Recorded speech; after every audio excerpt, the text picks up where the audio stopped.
So welcome to the session 2 of software cost estimation. Now, as we have discussed in the last lecture, what is the word estimation? Now we will be moving forward to what is software cost estimation.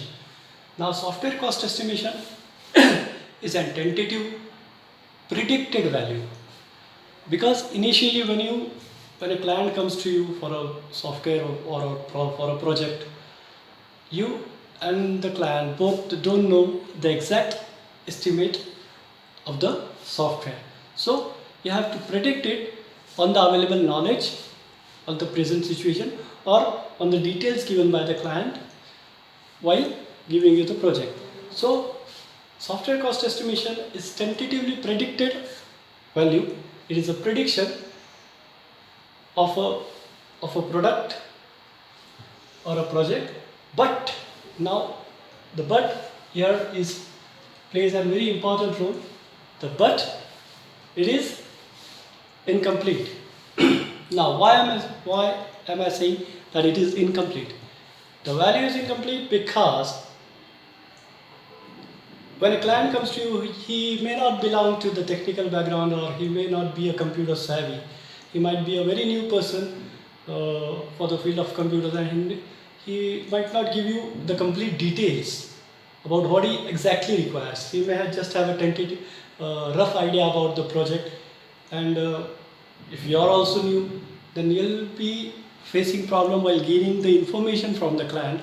So you both may provide each other the tentatively rough uh, details about the project. So this value is always incomplete.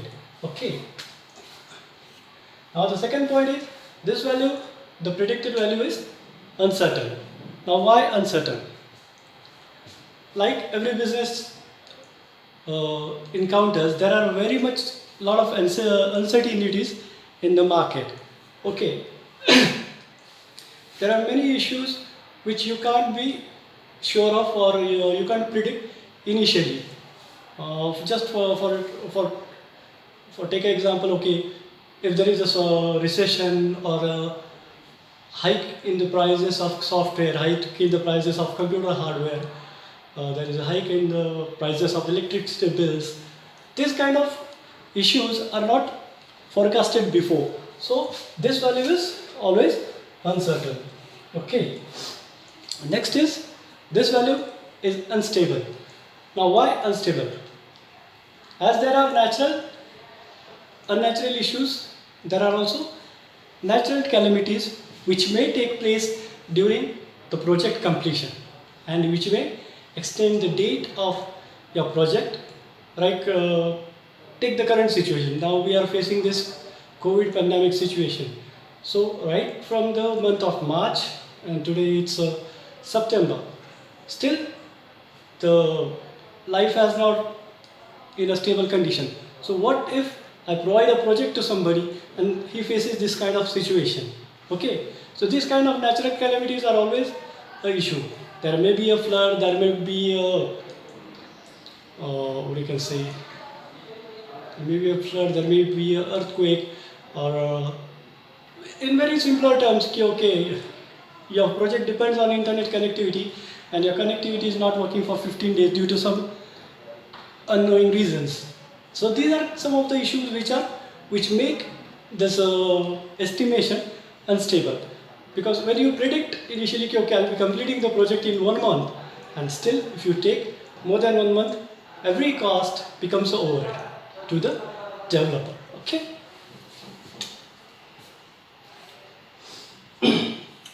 So now what is estimation?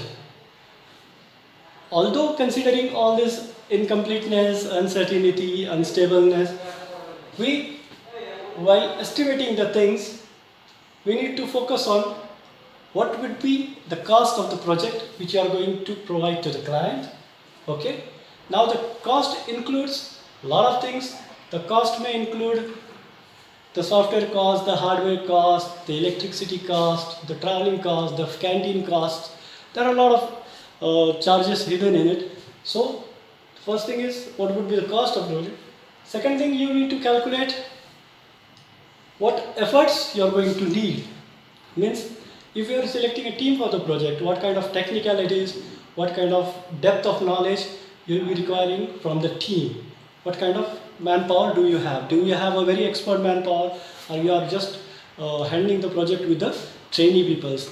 This is the we calculate the efforts in the amount of time, how much time or how much working hours it would take to complete the project. If the team size is big, the project may be completed in a minimum amount of time, but if the team is small, it may take a lot of time.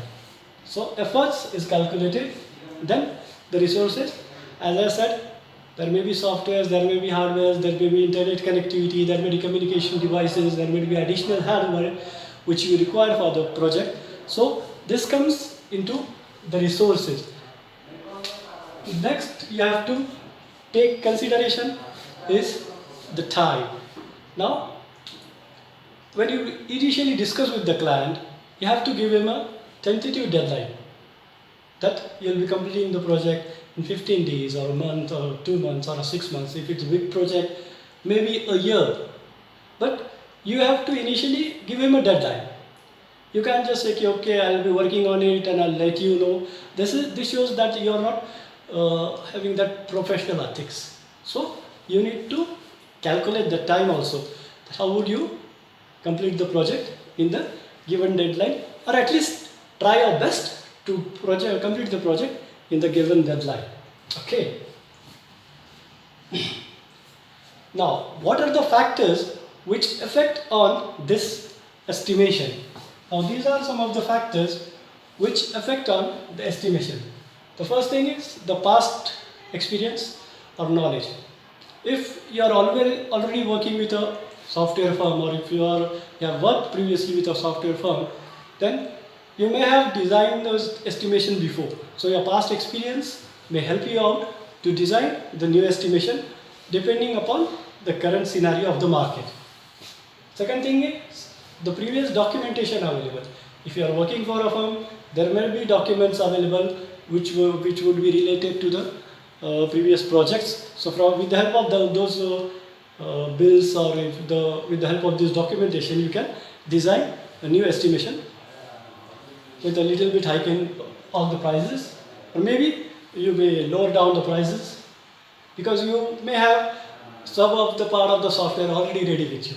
So you may also lower the prices. The third thing is assumption. Again, prediction and assumption, all these factors are very much important in the estimation thing. The assumptions, when you initially design the assumption, you need to assume that how much users you are going to need, what kind of users you are going to need, what would be the size of the project, what would be the scope of the project, whether it is a standalone project or whether it is a network-based project, whether it is a multinational project, whether it is a website, whatever it is. So you need to think of the size and the scope of the project. Third thing is what are the type of transactions it is going to happen with the software. It's for simple terms. If it is a banking software, then banking software, it would be taking thousands of transactions throughout the day. So is your software and is the hardware or is the server capable of handling this kind of transactions? You need to focus on that also. These are some.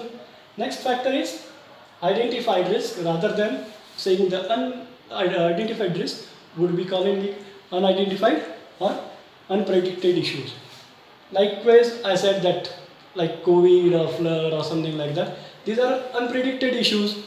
Maybe due to some mishap, it may happen that some of your member leaves the job in between, or maybe somebody expires or something like that. So these are the issues which are unpredicted, and you'll take time to hire a new person and again train him and again start out the things from the zeros. So that would take time. So these are some of the issues which are unpredicted. Okay. So these are some of the factors which also affect on the estimation.